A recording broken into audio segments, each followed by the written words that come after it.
નમસ્કાર કલમ યુદ્ધ સમાચારની સાથે હું છું આપની સાથે પાયલ બામભણિયા।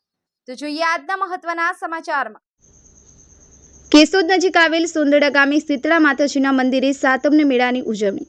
કેશોદથી 5 કિલોમીટર દૂર આવેલ સોંદડા ગામ ખાતે પૌરાણિક શીતળા માતાજીનું મંદિર આવેલ છે, જે વર્ષોથી આ મંદિર ખાતે શ્રાવણ મહિના સાતમના દિવસે ભવ્ય મેળાનું આયોજન ગામ લોકો અને મંદિર દ્વારા કરવામાં આવે છે, જેમાં આજુબાજુના ગામના ધર્મપ્રેમી લોકો માતાજીના દર્શન કરી ધન્યતા અનુભવે છે અને ત્યાં મેળામાં હરીફરી મજા માણે છે અને ઘણા લોકો પગપાળા ચાલી અને દર્શને આવે છે અને આ મંદિરમાં શીતળા માતાજીનું ઘણું બધું મહત્વ રહેલ છે અને આ સાતમના દિવસે અહીં મેળામાં નાના બાળકો મેળાનો આનંદ લે છે અને આ મેળામાં ગરીબ વર્ગના લોકો નાના માણસો અહીં રમકડા વેચી અને પોતાનું જીવન ગુજરાન ચલાવતા હોય છે।